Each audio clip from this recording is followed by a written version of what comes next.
दुनिया के सबसे लोकप्रिय नेता और नए भारत के शिल्पकार माननीय प्रधानमंत्री श्री नरेंद्र मोदी जी को कि वो कृपया आए और हमें अपने आशीर्वचनों से अनुग्रहित करें। माननीय प्रधानमंत्री जी।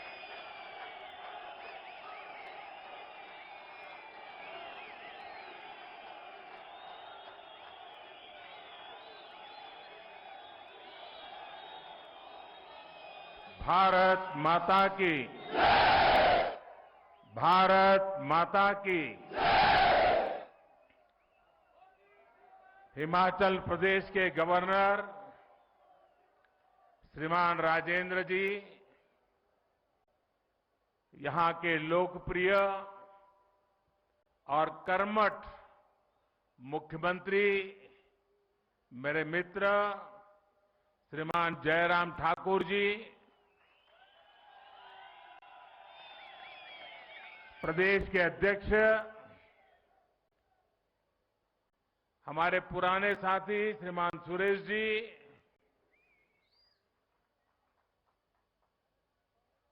केंद्र के मंत्रिपरिषद के मेरे साथियों,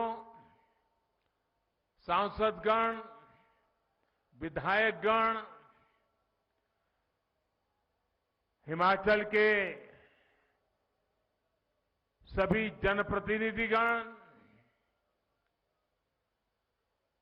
आज मेरे जीवन में एक विशेष दिवस भी है और उस विशेष दिवस पर इस देवभूमि को प्रणाम करने का मौका मिले, इससे बड़ा जीवन का सौभाग्य क्या हो सकता है। आप इतनी बड़ी तादाद में हमें आशीर्वाद देने के लिए आए, मैं आपका बहुत बहुत आभार व्यक्त करता हूं। अभी देश के करोड़ों करोड़ किसानों को उनके खाते में पीएम किसान सम्मान निधि का पैसा ट्रांसफर हो गया, पैसा उनको मिल भी गया और आज मुझे शिमला की धरती से देश के 10 करोड़ से भी ज्यादा किसानों से खाते में पैसे पहुंचाने का सौभाग्य मिला है। वे किसान भी शिमला को याद करेंगे, हिमाचल को याद करेंगे, इस देवभूमि को याद करेंगे। मैं इन सभी किसान भाइयों बहनों को भी हृदय से बहुत बहुत बधाई देता हूं, अनेक अनेक शुभकामनाएं देता हूं। साथियों, ये कार्यक्रम शिमला में है, लेकिन एक प्रकार से ये कार्यक्रम आज पूरे हिंदुस्तान का है। हमारे यहां चर्चा चल रही थी कि सरकार के 8 साल होने पर कैसा कार्यक्रम किया जाए, कौन सा कार्यक्रम किया जाए। तो हमारे नड्डा जी जो हिमाचल के ही हैं, हमारे जयराम जी, उनकी तरफ से एक सुझाव आया और दोनों सुझाव मुझे बहुत अच्छे लगे। ये 8 वर्ष की निमित्त कल मुझे कोरोना काल में जिन बच्चों ने अपने माता और पिता दोनों खो दिए, ऐसे बच्चों का जिम्मा संभालने का अवसर कल मुझे मिला।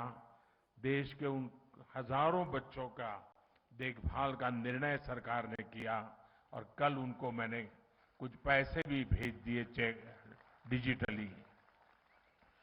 8 साल की पूर्ति में ऐसा कार्यक्रम होना मन को बहुत सुकून देता है, आनंद देता है। और फिर मेरे सामने सुझाव आया कि हम एक कार्यक्रम हिमाचल में करें, तो मैंने आंख बंद करके हाँ कह दिया, क्योंकि मेरे जीवन में हिमाचल का स्थान इतना बड़ा है, इतना बड़ा है, और खुशी के पल अगर हिमाचल में आकर के बिताने का मौका मिले तो फिर तो बात ही क्या बनती है जी।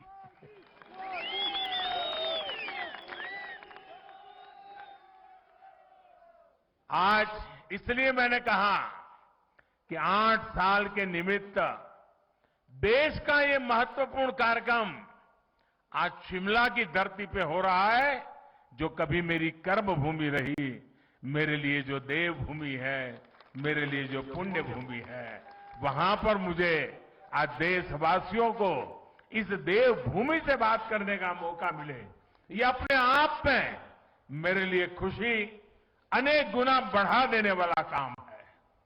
साथियों, 130 करोड़ भारतीयों के सेवक के तौर पर काम करने का मुझे आप सबने जो अवसर दिया, मुझे जो सौभाग्य मिला, सभी भारतीयों का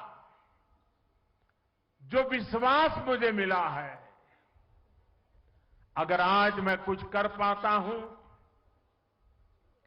दिन रात दौड़ पाता हूं, तो ये मत सोचिए कि ये मोदी करता है, ये मत सोचिए कि मोदी दौड़ता है। ये सब तो 130 करोड़ देशवासियों की कृपा से हो रहा है, आशीर्वाद से हो रहा है, उनकी बदौलत हो रहा है, उनकी ताकत से हो रहा है।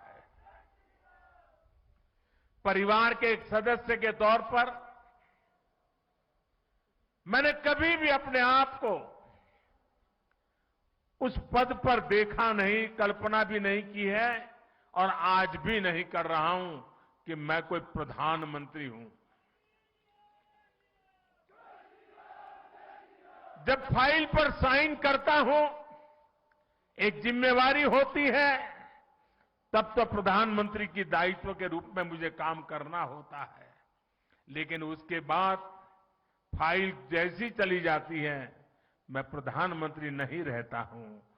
मैं सिर्फ और सिर्फ 130 करोड़ देशवासियों के परिवार का सदस्य बन जाता हूं। आप ही के परिवार के सदस्य के रूप में, एक प्रधान सेवक के रूप में जहां भी रहता हूं, काम करता रहता हूं और आगे भी एक परिवार के सदस्य के नाते परिवार की आशा आकांक्षाओं से जुड़ना, 130 करोड़ देशवासियों का परिवार, यही सब कुछ है मेरी जिंदगी में। आप ही हैं सब कुछ मेरी जिंदगी में, और ये जिंदगी भी आप ही के लिए है। और जब हमारी सरकार अपने 8 वर्ष पूरे कर रही है, तो आज मैं फिर से इस देवभूमि से मेरा संकल्प भी दोहराऊंगा, क्योंकि संकल्प को बार बार स्मरण करते रहना चाहिए। संकल्प की कभी विस्मृति नहीं होनी चाहिए। और मेरा संकल्प था, आज है, आगे भी रहेगा। जिस संकल्प के लिए जीऊंगा, जिस संकल्प के लिए जूझता रहूंगा, जिस संकल्प के लिए आप सबके साथ चलता रहूंगा।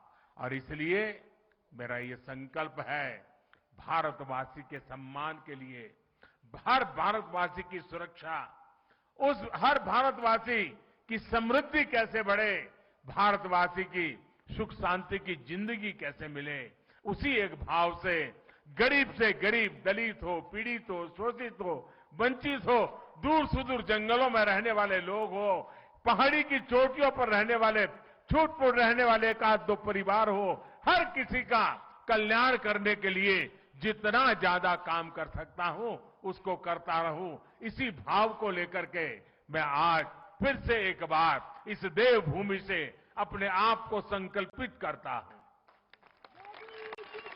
साथियों, हम सभी मिलकर भारत को उस ऊंचाई तक पहुंचाएंगे जहां पहुंचने का सपना आजादी के लिए मर मिट जाने वाले लोगों ने देखा था। आजादी के इस अमृत महोत्सव में भारत के बहुत उज्जवल भविष्य के विश्वास के साथ भारत की युवा शक्ति, भारत की नारी शक्ति, उस पर पूरा भरोसा रखते हुए मैं आज आपके बीच आया हूं।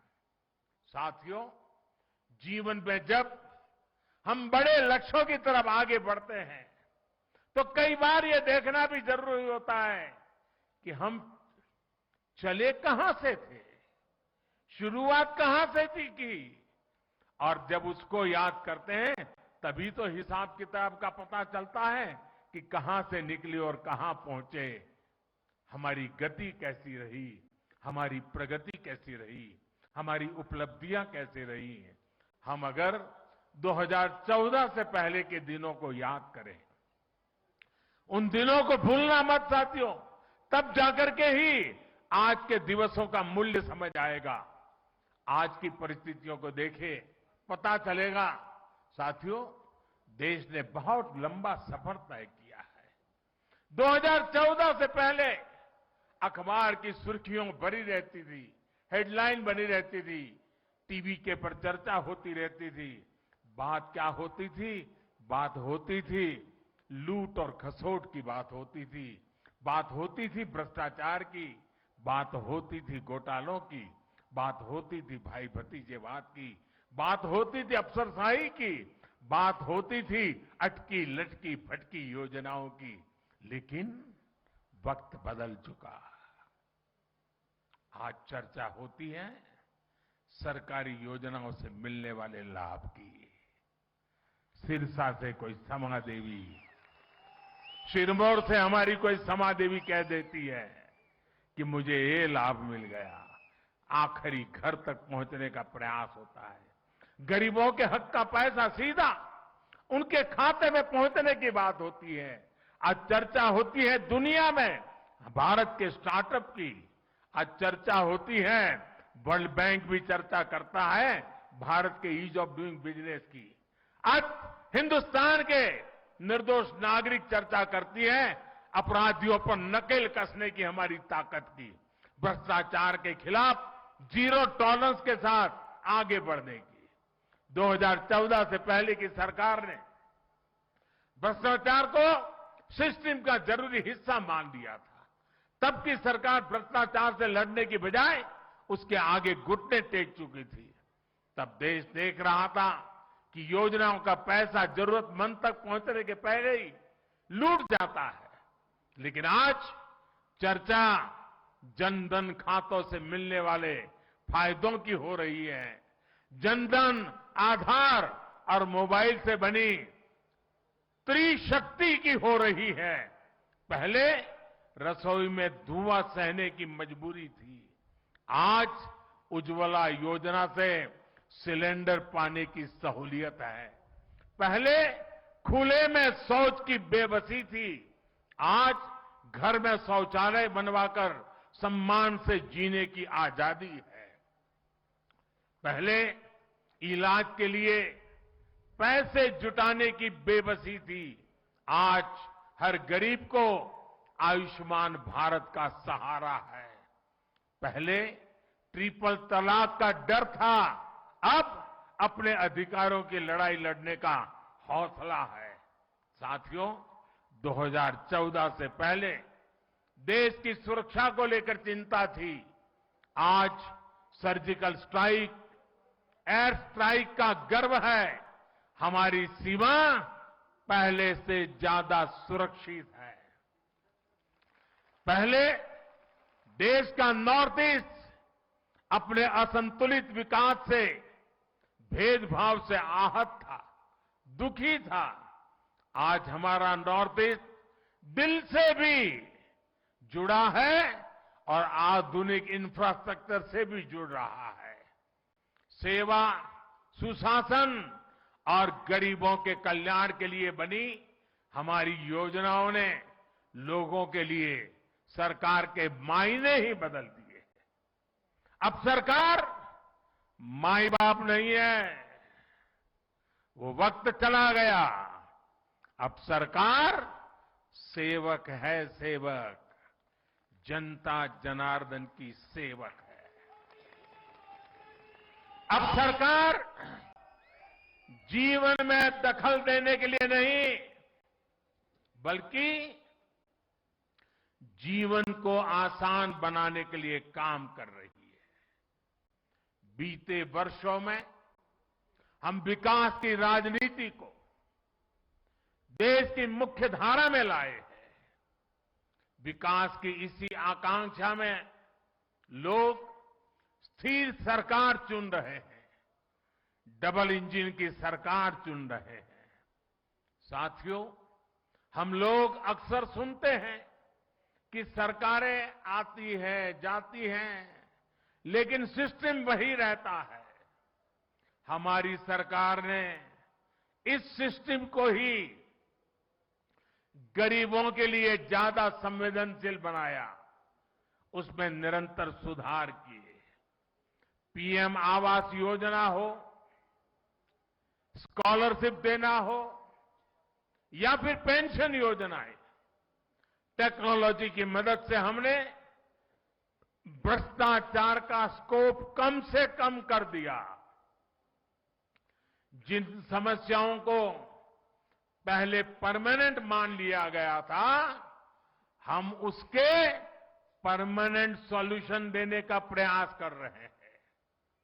जब सेवा, सुशासन और गरीब कल्याण का लक्ष्य हो तो कैसे काम होता है, इसका एक उदाहरण है डायरेक्ट बेनिफिट ट्रांसफर स्कीम। अभी मैं जो कह रहा था, डीबीटी के माध्यम से, डायरेक्ट बेनिफिट स्कीम के माध्यम से 10 करोड़ से अधिक किसान परिवारों के बैंक खाते में सीधे 21,000 करोड़ रुपए ट्रांसफर हो गए। ये हमारे छोटे किसानों की सेवा के लिए है, उनके सम्मान की निधि है। बीते 8 साल में ऐसे ही डीबीटी के जरिए हमने 22 लाख करोड़ रुपए से ज्यादा सीधे देशवासियों के अकाउंट में ट्रांसफर किए हैं। और ऐसा नहीं हुआ कि 100 पैसा भेजा तो पहले 85 पैसा लापता हो जाता था। जितने पैसे भेजे वो पूरे के पूरे सही पते पर, सही लाभार्थी के बैंक खातों में भेजे गए हैं। साथियों, आज इस योजना की वजह से 2.25 लाख करोड़ रुपए की लीकेज रुकी है। पहले यही 2.25 लाख करोड़ रुपए बिचौलियों के हाथों में चले जाते थे, दलालों के हाथों में चले जाते थे। इसी डीबीटी की वजह से देश में सरकारी योजनाओं का गलत लाभ उठाने वाले 9 करोड़ से ज्यादा फर्जी नामों को हमने लिस्ट से हटाया। आप सोचिए, फर्जी नाम कागजों में चढ़ाकर गैस सब्सिडी, बच्चों की पढ़ाई के लिए भेजी गई फीस, कुपोषण से मुक्ति के लिए भेजा गया पैसा, सब कुछ लूटने का देश में खुला खेल चल रहा था। अड़ी सोमवार से शुक्रवार शाम 6 बजे सिर्फ TV9 भारतवर्ष पर।